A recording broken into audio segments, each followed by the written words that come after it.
जय श्री कृष्णा दोस्तों। कल हमने आपसे बात की थी वेद माता गायत्री की सूक्ष्म शक्तियों के बारे में। दोस्तों, आइए इसको कंटिन्यू करते हैं। प्राचीन काल में हमारे पूजनीय पूर्वजों ने, ऋषियों ने अपनी तीक्ष्ण दृष्टि से विज्ञान के इस सूक्ष्म तत्व को पकड़ा था। उसी की शोध और सफलता में अपनी शक्तियों को लगाया था। फलस्वरूप वे वर्तमान काल के यशस्वी भौतिक विज्ञान की अपेक्षा अनेक गुने लाभों से लाभान्वित होने में समर्थ हुए थे। वे आद्य शक्ति के सूक्ष्म शक्ति प्रवाहों पर अपना अधिकार स्थापित करते थे। यह प्रकट तथ्य है कि मनुष्य के शरीर में अनेक प्रकार की शक्तियों का आविर्भाव होता है। हमारे ऋषिगण योग साधना के द्वारा शरीर के विभिन्न भागों में छिपे पड़े हुए शक्ति केंद्रों को, चक्रों को, ग्रंथियों को, मातृकाओं को, ज्योतियों को, भ्रमरों को जगाते थे और उस जागरण से जो शक्ति प्रवाह उत्पन्न होता था उससे आद्य शक्ति के त्रिविध प्रवाहों में से जिनके साथ भी आवश्यकता होती थी उससे संबंध स्थापित कर लेते थे।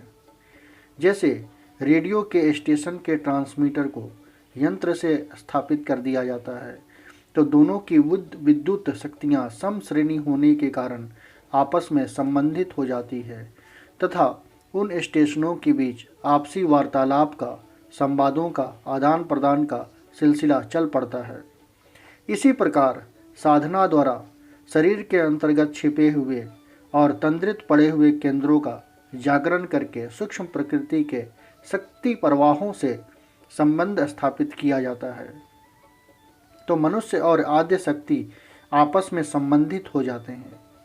इस संबंध के कारण मनुष्य उस आद्य शक्ति के गर्भ में भरे हुए रहस्यों को समझने लगता है और अपनी इच्छा अनुसार उनका उपयोग करके लाभान्वित हो सकता है।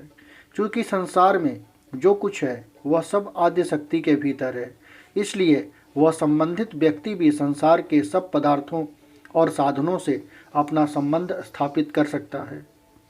वर्तमान काल के वैज्ञानिक पंचतत्वों की सीमा तक सीमित स्थूल प्रकृति के साथ संबंध स्थापित करने के लिए बड़ी बड़ी कीमती मशीनों को विद्युत, वाष्प, गैस, पेट्रोल आदि का प्रयोग करके कुछ आविष्कार करते हैं और थोड़ा सा लाभ उठाते हैं। यह तरीका बड़ा श्रम साध्य, कष्ट साध्य, धन साध्य और समय साध्य है। उसमें खराबी, टूट फूट और परिवर्तन की खटपट भी आए दिन लगी रहती है।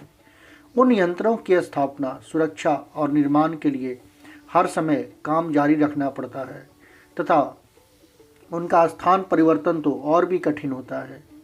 यह सब झंझट भारतीय योग विज्ञान के विज्ञानवेत्ताओं के सामने नहीं थे।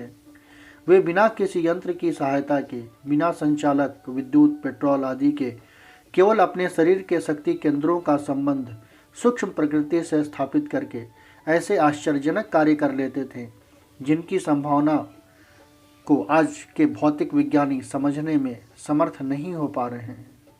दोस्तों, कल हम वापस से गायत्री की सूक्ष्म शक्तियों के बारे में बात करेंगे। जय श्री कृष्ण दोस्तों।